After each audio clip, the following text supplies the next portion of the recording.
Hey everyone, it's Katie from Without a Crystal Ball. How is everyone? Welcome to my channel. I hope you guys are having a wonderful Monday. If you guys are if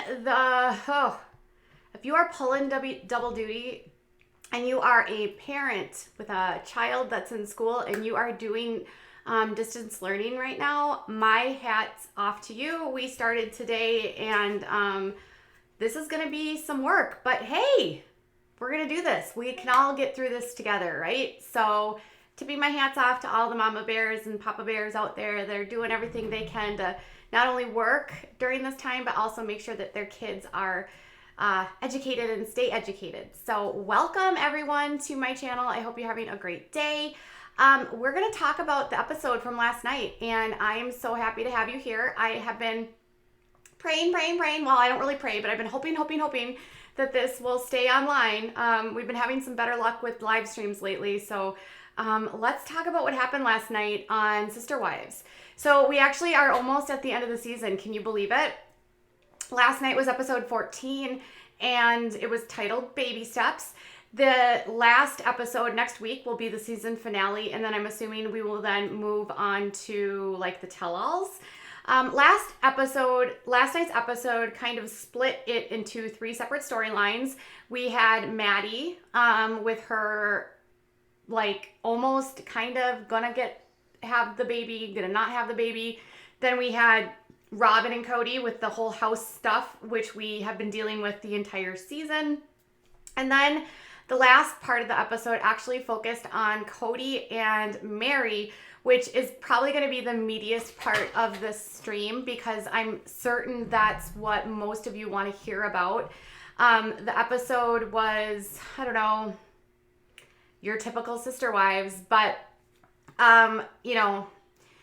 we'll talk. Okay, so the very end of the episode is actually when we get to the stuff with Meri and Kody. So make sure that you hang tight and stick with me so we can get all the way through.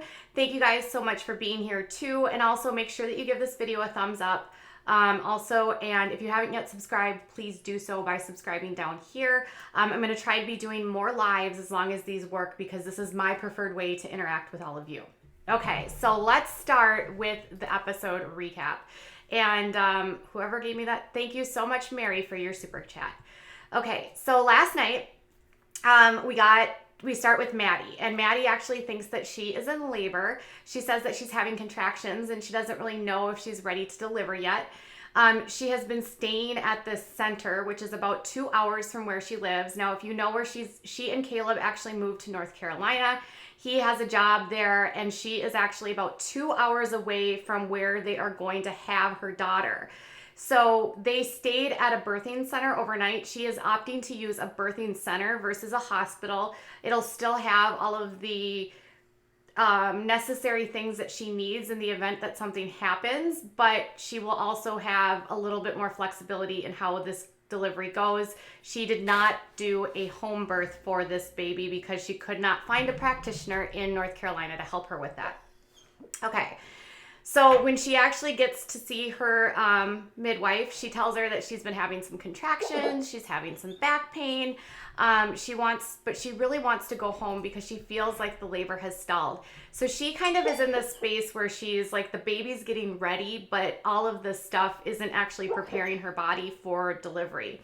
After doing an evaluation, her practitioner lets her know that the baby still isn't right, like in the complete right position. And she's only dilated at a 4. So she sends her home, and they are fearful that if they actually go home, which is 2 hours away, they'll just have to come right back because of, with everything that's going on, you never know when the body's going to be ready. This seems as though like these were more like, I don't know, Braxton Hicks. They think it's because of the way that the baby was positioned, if that makes sense. So they end up going back home. Janelle talks about how stressful this is because they are afraid that, we're 2 hours away. What if her water breaks? We got to have towels. Like, you don't want to have to deliver in the car. But they go home anyway, and they get back home. And then Kody says he's not going to leave yet because he wants to spend some more time with Axel and his daughter and Caleb. And while they're there, they are with Janelle and Christine is there with her daughter Isabel. And then I think Janelle has a couple of her kids with her too. And they start talking about how Isabel, who is Christine's daughter, actually wants to live in North Carolina and potentially go to school and live with Maddie and Caleb. She's really close to Maddie, and she said that even though they have different mothers, like she is very attached to Axel, and so because of that, she really wants to be able to be near her. Said Christine is actually very progressive in that she wants her kids to be able to leave the house and move out. And she said, it's really good for the kids to have adulting time and sort of develop themselves away from family. Kody has a completely different take on that, and he doesn't agree with that position at all, which I thought was kind of interesting. Christine comes from a very conservative family. Her grandfather was actually the founder, the church leader for years and years and years of the AUB. And so that she likely stayed home, and she was at home until she married Kody. So it's pretty interesting that her entire worldview has shifted, and now she's like, you know what, you guys can just go out, like go have some life experience. But Kody, on the other hand, doesn't agree with her. So he doesn't want her to leave. And his biggest thing is that we're trying to build our family we're trying to build everything in Flagstaff. Like if Isabel leaves, then everyone's going to want to come back to North Carolina to spend Christmas with Maddie and Isabel and the babies. And then we're just going to have all these problems. And then our whole thing that we're trying to build in Flagstaff isn't going to be made. Now, here's the thing. You can't really control what your adult children do. So once a child turns 18, if they want to leave the house, they can leave the house. I'm talking to you, Jana Duggar. And if they decide to leave, they can leave. So, Kody is like, I don't know. He doesn't know how he's going to feel about this. And they sort of kind of go back and forth. And, Christine's just like, I think it's a good idea. And Janelle's like, I don't mind it. And then he's like, what about Christmas? And, it's typical Kody 0 to 60. So then we get to, Cody's always like, ah! That's like how I imagine Kody. Sorry. Kody goes on to say that the family structure, then it cuts to a commercial. They come back, and they're sort of like sitting, and they're back at the house, and Cody's like, they're having dinner, and they pray, and then Cody's like, we really need to talk about this whole thing about Isabel potentially leaving. Our family structure is already at risk, and like, we need to figure out what's going on here. So they're sitting down at the dinner table, and he said that, he's going to stay there for a couple days, but he really needs to sort the situation out. So he makes the statement that, like, if the older siblings, like Maddie, draw kids away to the east, then it disrupts what they're trying to create in Flagstaff. So he makes that statement. And then he says, we won't be able to have Christmas together. So then he calls Janelle a sucker. I don't remember why. And so he goes, he really just doesn't want to disrupt this whole family issue. They never really sort of understand what's going to happen. They don't really resolve it. Isabel's like, whatever, I'm only 16. We haven't made that decision, but there is a college in that area that she could attend. And if she wanted to go there, she could. But Kody thinks she should go to college in Flagstaff. Okay. So he's getting ready to leave after that weird dinner where they don't resolve anything and nothing actually gets sorted out. And he says that he's got to catch his plane because he's got to go back home because she is no longer in labor. Everything is kind of calmed down. And so he has to go back home because he has the house situation with Robyn that he needs to get completed. And he says that they are actually in the process of getting ready to close. And so he kisses the wives goodbye. And he said, normally in a situation like this, I don't really mind kissing the wives goodbye. And Christine says that, whatever, sometimes it can be awkward, but sometimes it's not. She said in that moment, it didn't feel awkward at all. Janelle said that she doesn't really care if she's mad at Kody. She said she doesn't even care if he touches anyone else because it means that she won't touch him. And then Cody's just like, I'll kiss whoever and whatever. Like, it was a weird conversation. Okay, back in Flagstaff. Like, I feel like they always have to talk about the intimacy of their marriages. Anyways, Robyn and Kody are all at the property, and they have these 2 U-Haul trucks that they have packed to the brim, and it's all of the belongings from the home that they had moved out of, the rental, and they're still waiting to close on their house that they've purchased. And while they're at the property, they are looking for toys for Robyn's kids, and Cody's looking for a pillow. Now, Robyn says that they were all set to get closed, but then all of a sudden they got information from their lender that they were having some trouble with financing. And so as they were looking at all this and trying to figure out like how they were going to pay for things and who was going to pay what, they started realizing that there was other people involved. And so then Robyn said that the lender requested the financials from Janelle, from Christine, and from Meri, because plural marriage doesn't really fit in sort of the realm of what it is on, it doesn't really fit into the traditional financing. She said mortgages weren't really built for plural marriage. So obviously Kody's just like, well, we didn't really plan this very well. I feel like this is a running theme with Kody. Like he's always talking about how he didn't plan very well. Like, you know how he like went all the way to Flagstaff and he didn't have anything sold in Vegas, and then they didn't have homes for certain people when they got there, and then Meri lost her house. And you know, like I feel like that's the theme of this family. Nothing is ever planned. And he's like, we could have planned this better maybe. And then like Robyn's like, well, I feel like I'm gonna get blamed for this because I was the one dragging my feet. I was the one dragging my feet about renting. So they have 4 rental trucks that everything is packed into, and they have daily rates that they're paying on a home. So again, financial like issues. How do they afford all this stuff? 4 rental trucks, a rental home. Oh my gosh, we need to close. Blah. You know, like that's always what happens on Sister Wives. So they say that the kids are getting frustrated because it keeps getting delayed and delayed and delayed. So they've stopped telling the kids when the closing is actually going to happen. So they don't know what's going to happen. They are currently looking at all of the finances in the family. And then they start opening up the trucks. And the trucks are parked like this, like sort of butt to butt. And it's so ridiculous. Hold on. Kody's saying older kids drawing the younger ones away from them sounds like a more subtle version of Jim Bob not allowing his rebellious kids around the little ones. They're both leaders, just with different styles. Kasari, not sorry, thank you for your super chat. And I would agree. They're kind of similar. They're similar beasts here for sure. Thank you so much for your super chat. Okay, so the trucks are sort of butt to butt here. And they say that like, Kody's like, I have 15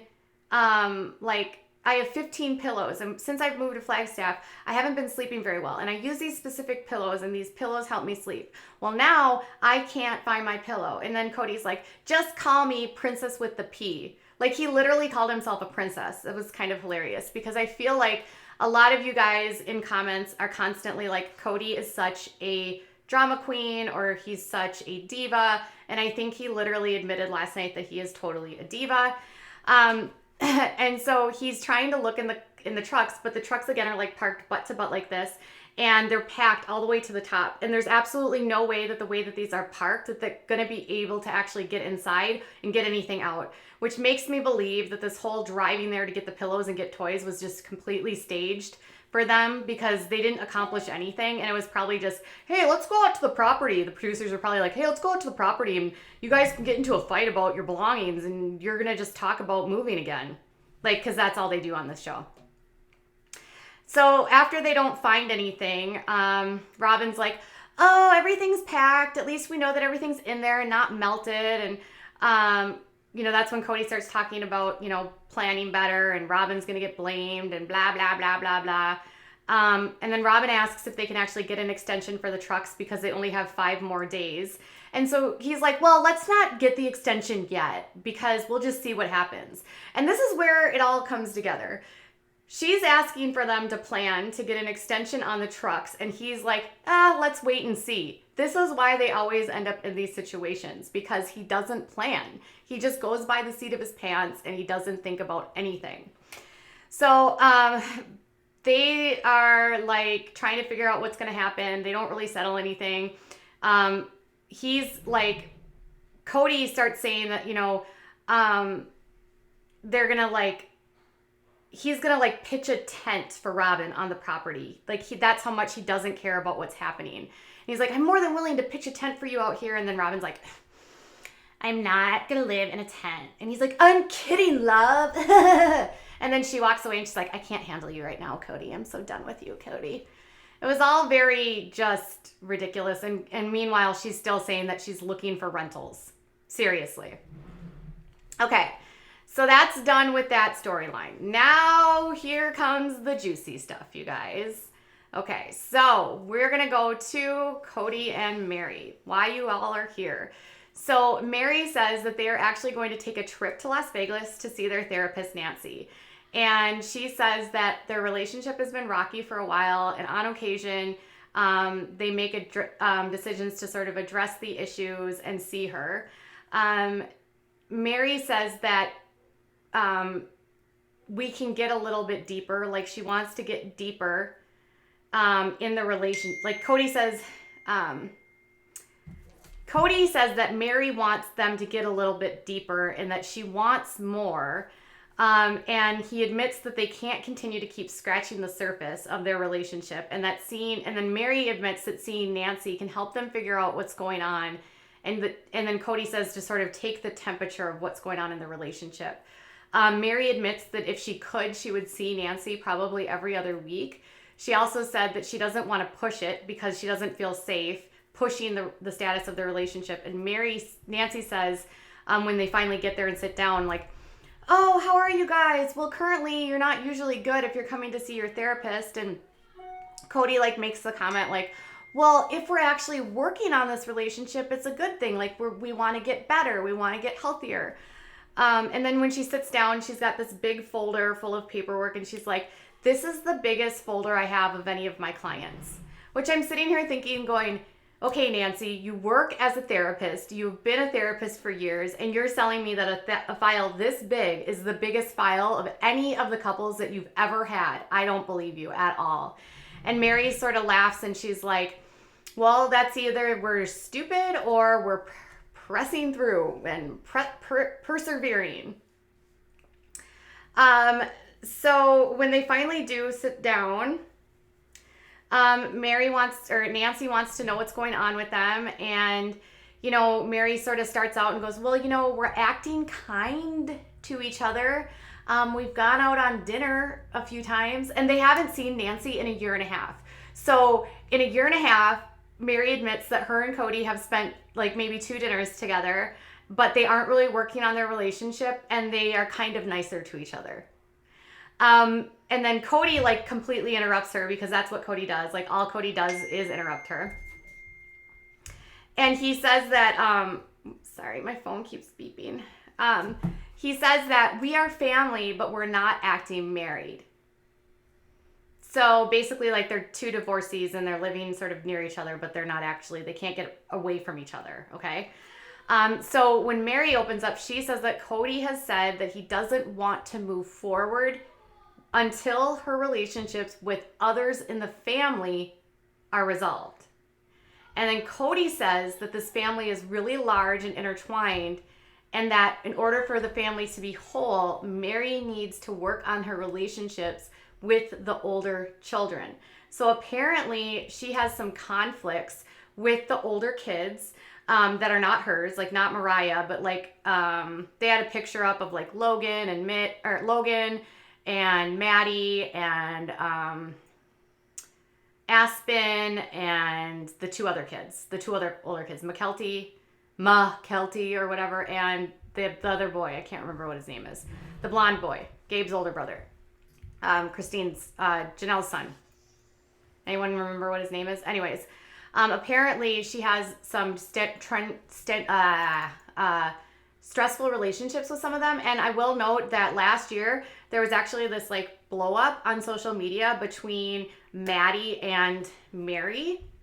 And Maddie actually like said that she grew up with someone that had been really not kind to her whole life, and she threw out some really big lobs. She didn't say Meri's name right away, but it came right after Meri had made a complaint about certain people on her LLR team not working to her fullest capabilities.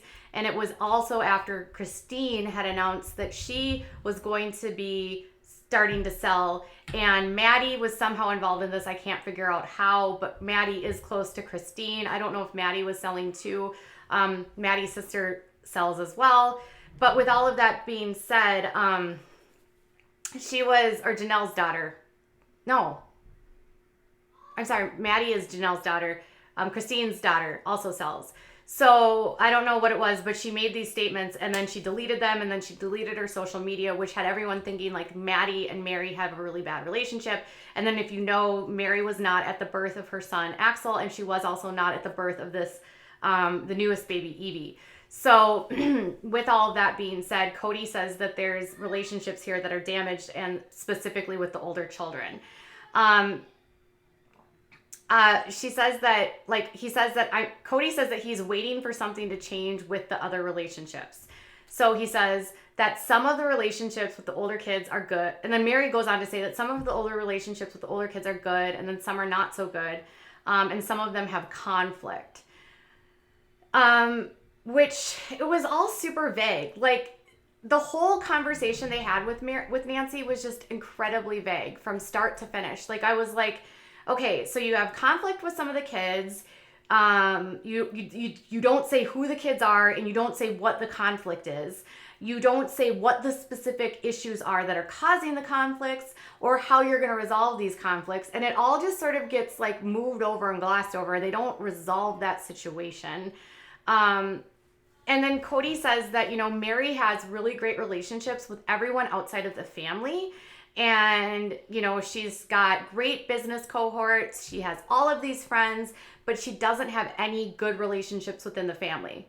Yikes. But to play devil's advocate here, and I'm not a Meri supporter by any means, but if you were the wife that only had one child, and your other sister wives all have had multiple kids, and your child has left, and your husband has left you, and you were the first wife that, you know, maybe caused some issues with the other wives. I mean, I just feel like a lot of this is a byproduct of this plural family. Like, how I think it could make even the nicest people bad.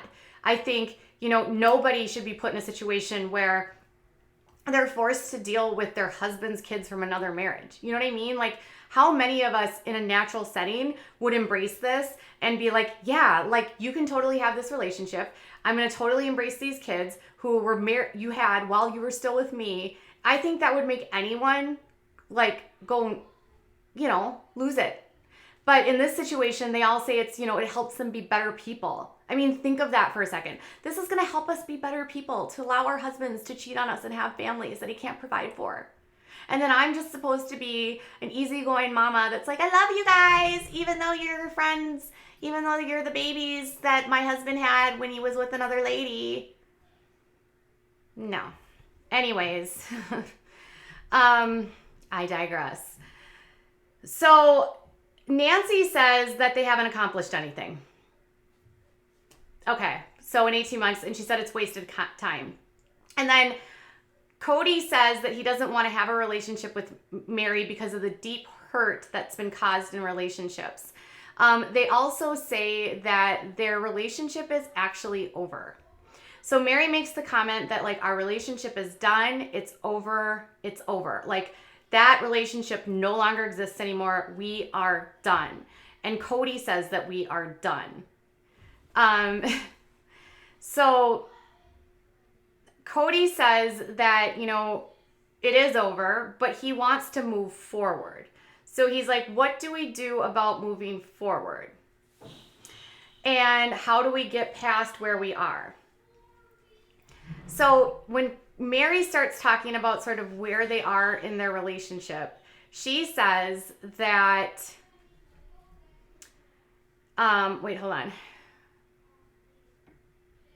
Okay, so back to this. So he says that the struggle with Meri is about, so he goes back all the way to the catfishing stuff. So in an interview outside of the therapy, he talks about how, you know, there was this whole thing with Meri that everyone thinks that this conflict with her has to do with this catfishing stuff. But he actually says that the catfishing was a symptom of a much bigger problem. It was maybe sort of a wake-up call for the two of them, and that the problem ran much deeper, and that they hadn't really admitted that the relationship was over. Kody says that she really wants to get to a place where they get back to that, and he says he doesn't want to go back to that. So he says Meri mourns what we had in the past, which is scary to me. And then he says, because I regret my relationship with Meri. Hold the press. He says that he regrets his relationship and marriage with Meri. He had a daughter with Meri. He has been in this relationship with her for over 30 years. And he says the relationship is gone, it's done, it's over, it's dead. It's hard. And then Meri admits that it's hard to still do this while still being here. And how do you start something new with all of the history that they have? And Kody just wants to move forward and doesn't want to think about the past. So she wants to get back to what they were at. And he says, I don't want that because I regret all of that. Like, imagine your husband saying that to you. I regret ever marrying you. I regret this whole thing ever happened. I can't believe this ever happened. So they move over to Meri, and she says, you know, people ask me all the time why I haven't left Kody. And this is sort of the first time we hear her say it. Because I feel like this whole conversation, they're dancing around polygamy. And they don't even say polygamy, but she says, if I were to leave Kody, I would also have to leave all of the relationships with the entire family, including the good relationships I have. Meaning, and she doesn't say this, but she meant, if I leave Kody, I will be shunned. If I leave Kody and I leave polygamy, my children will not talk to me. My sister wives will not have anything to do with me. My relationship with this family will be over. I could potentially lose my relationship with my daughter. I could lose the relationship with any of the children that I feel close to. I could lose my relationship with any of my sister wives like Robyn, who I love. So it's more of her staying for that than it is for Kody, because she doesn't want to lose everything, which is what I told you Amelia had said to me, that it's not about the money and it's not about Kody. It's that she doesn't want to be shunned. So Kody, for his part, says that there is an unhealed victim inside of Meri. So he blames all of their problems on the fact that Meri is a victim. And he says that she's always playing the victim. He can't ever be honest with her because then she's always defensive. And then he also said, like, I can't be her Jesus. I did that for years, which is, again, another cue that they're talking about polygamy, because the fathers and the dad and the husbands in this polygamy are the prophets of the family, i.e. the gods, and their job is to basically be the leaders of the house. And he says that I have a rescue complex. I'm always trying to fix and fill up a love tank that's not worth it. And he says that they start talking about how Meri is so reactive and sensitive that she and Kody cannot get through any of the crap because of how she reacts. And Meri admits that she does react very poorly. And then she'll come back and be like, oh, I shouldn't have said that. I shouldn't have done that. So they never really dive into what the actions are, what the reactions are. It's a lot of skirting around of Meri might have a temper, or maybe I don't know. I was like, what are you implying about Meri? Like, what is this? Is she flipping out? Is she like hurting people? Like, what are we talking about here? And they never really tell you anything. And as they start to try to work through stuff, Kody's like, I do not want to be criticized. So we can talk about what Meri's doing wrong, but I am not here to be criticized because I am done being the one that's the bad guy. And he goes on to say this. This is the craziest thing he says. I was deceived into this relationship. I didn't know who I was marrying because we got courted so fast. There were so many expectations. And I didn't know what I was signing up for, and it made me bitter once I got to know her better. So he says he feels lied to from the beginning into this relationship with Meri, meaning what? Who he thought he was marrying is not the person he ended up marrying, because in their book from 2013, he said they knew each other very well and they had this magical love story. So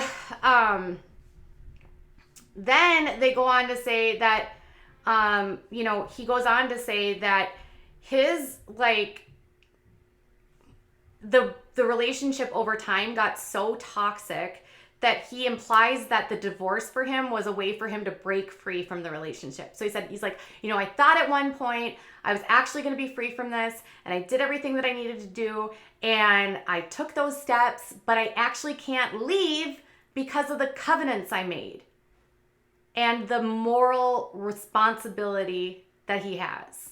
So again, not saying what he's talking about, but they make a covenant through their marriage, through their church when they get married, that they will remain together in this life and the afterlife, and nothing will separate themselves. Nothing will separate this marriage. The marriage cannot end. They cannot be divorced. And so he says, that time I tried to make Meri divorce me to get Meri to have I went under the ruse that I was going to do it for Robyn's kids. Well, really it was me leaving her, but now it's actually I can't really leave her because those covenants I made, basically stating that I'm with her for the end of times. So again, they're dancing around the whole polygamy thing. So he says that Meri complains all the time, and he also says that Meri mistreats people in the family. And he's like, so with all of the ways that she acts around everyone else in the family, he says, I'm at a place now where I am reacting to how she's treating everyone else in this family. And I don't like how everyone else in this family is being treated. So then I therefore am upset with Meri. For Meri's part, imagine where she's at. They got divorced and she has to stay because of the stupid covenant that they think that they're going to go to hell, or he's going to go to hell, or she's going to go to hell if he leaves. And it wouldn't matter anyway, because even if she did leave, she'd have to go to the afterlife with him. So she feels like she has to stay. And she says she does get defensive, and the therapist says, maybe you're trying to self-sabotage this relationship and your family.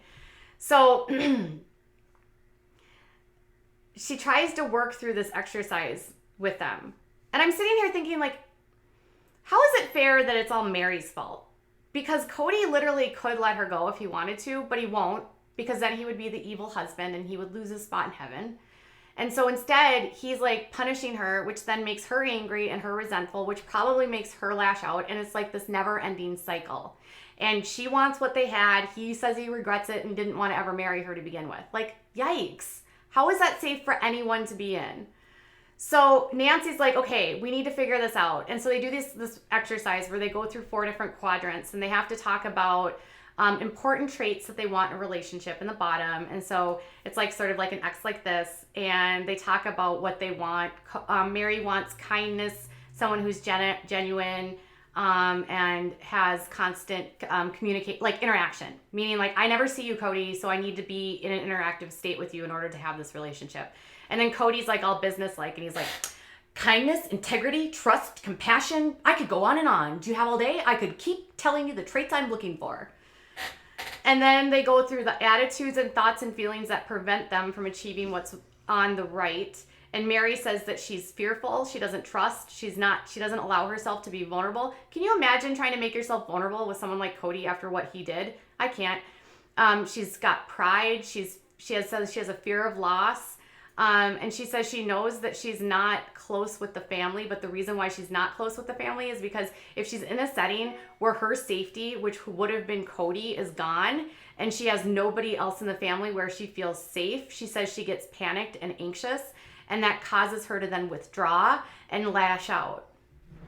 So she's in a situation where Kody has taken everything away from her, but she's forced to stay, and then her behavior sort of is reactive to that because she can't go anywhere. And then she has to be nice to everyone that isn't nice to her, and plenty of the kids are mad at her about what happened with the catfishing still. So he says that anger and fear are the biggest things that prevent him from moving forward. And then he says that they need to work on like the positive emotions and interactions. And so that was the next quadrant they had to do when they went up. And he says that there are no positive emotions or positive interactions that he could even think of to get to that point. And Meri said to be present, kind, open, vulnerable. And the therapist was like, well, wait a minute. Wouldn't you say being the victim would be something like that you're doing, Meri? And she's like, I'm not the victim. He's putting the victim on me. He places that on me. I am not the victim. So they get through this whole thing, and Kody says that he isn't sure how they're actually going to take these tools. He doesn't know how they will move forward. But he says that it has made him rethink about how he communicates with her. So he said he needs to try to focus on the positive versus focusing on the negative. And he said that rather than saying that she has a negative relationship with everyone around her, what he could have said was, Meri has all of these relationships in her business and like friendship world that are amazing. I wish she could bring that into her family. And he said, versus me saying that Meri has all of these relationships with everyone else but her family, and she's terrible to her family.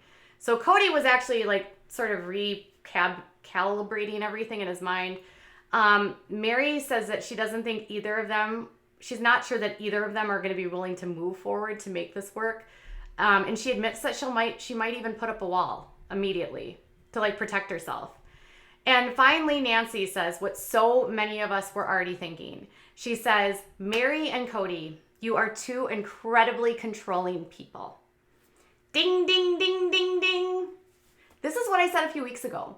I said that Meri is not getting her needs or wants met, so she's trying to control everything that's happening in this family through being difficult on decisions, pushing back about where she's going to build, being sort of that negative Nancy that disrupts everything and wants to get her way all of the time because she can't get anything from Kody. So she's trying to control the family, and Kody's then trying to control to get what he wants.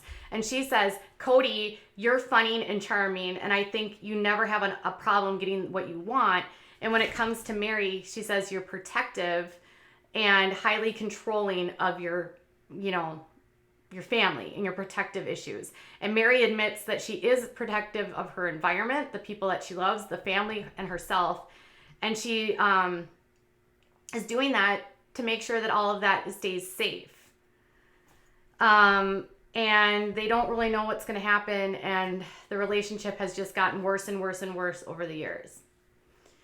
So if you're waiting for some like novel, like everything's great and they've figured it out, literally nothing got resolved. We don't know why he says that Meri has bad relationships with people. They keep alluding to her behavior and her reactions, which was like, does that mean Meri's abusive? And they don't allow Meri to air any grievances about Kody. So it was all very one-sided. Meri does this, Meri does that. And Kody's just like, I don't want to talk about me because this isn't my fault. We're always talking about my fault. And if I were Meri, I would have my walls up too. Let's just be frank. All right, you guys. So that was a super long recap. I understand, but thank you guys so much for enjoying and being here and sticking it out with me. Please let me know what your thoughts are. What do you think they're implying about her behaviors? Where is this relationship going? And how would you feel if you were Meri and your husband said, I regret our relationship? And what are her relationships with her kids or her the older kids? Was Meri an abusive sister wife? Tell me in the comments below. All right, you guys, I'll be back in a little while with more. Bye.